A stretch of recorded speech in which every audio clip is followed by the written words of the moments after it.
आप देख रहे हैं राष्ट्र का नाम समर्पित ओटीटी इंडिया और आपके साथ मैं हूं फिजा काज़मी। जब भी कभी बिजनेस की बात होती है तो बात होती है उन बिजनेसमैन के आइडियाज़ की जिनके बल पर भारत में बिजनेस को बढ़ावा मिला है। वो कंपनियां जिन्होंने बहुत कम समय में खुद की पहचान बनाई है, एक अलग पहचान बनाई है। वो कंपनियां जिनका नाम महज भारत में ही नहीं बल्कि भारत के बाहर भी पहचान रखता है। उन्हीं में से एक शख्सियत हैं भारत के बड़े बिजनेसमैन अजीम प्रेमजी। एक ऐसी शख्सियत जिन्होंने देखते ही देखते भारत में अपने बल पर एक अलग पहचान बनाई है। लेकिन अजीम प्रेमजी को एक बिजनेसमैन के तौर पर कम बल्कि एक दानी के तौर पर ज्यादा जाना जाता है। कौन है अजीम प्रेमजी जिन्होंने कोरोना काल में हर रोज 22 करोड़ का दिया है दान, और कौन सी कंपनी के हैं वो मालिक? आइए जानते हैं भारत के इस बड़े बिजनेसमैन के बारे में जिन्होंने बहुत कम समय में बुलंदियों के आसमान तक खुद के कारोबार को सजोया है।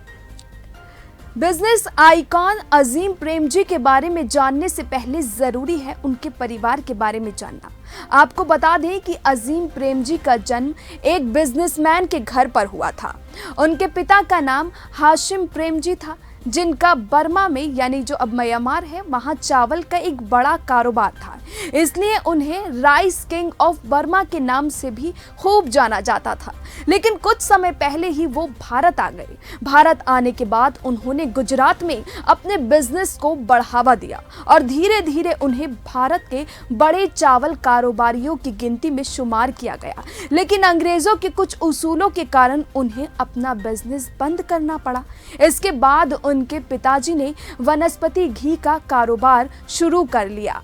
अब ये तो थी अजीम प्रेमजी के पिता की कहानी, जिन्होंने अपने बेटे के लिए कारोबार को खड़ा किया। लेकिन अब बात करें अजीम प्रेमजी की, तो उनके परिवार के हालात सही होने के कारण उन्हें कभी भी पढ़ाई लिखाई में कोई दिक्कत नहीं आई।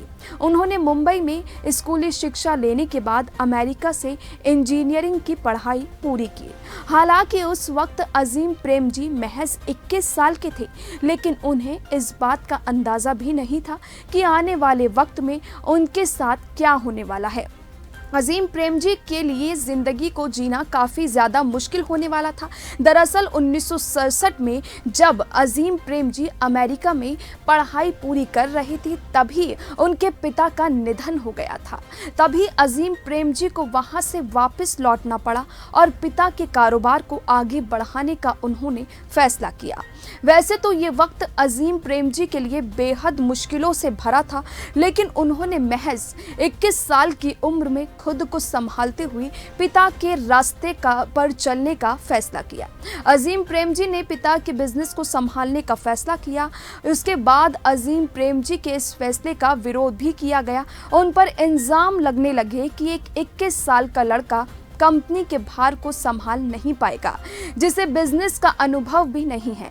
लेकिन उन सभी चैलेंजों को स्वीकार करते हुए अजीम प्रेमजी ने अपने पिता के कारोबार को संभाला और आगे बढ़ने का फैसला किया, जिसके बाद उन्होंने कंपनी का नाम भी बदलकर विप्रो कर दिया।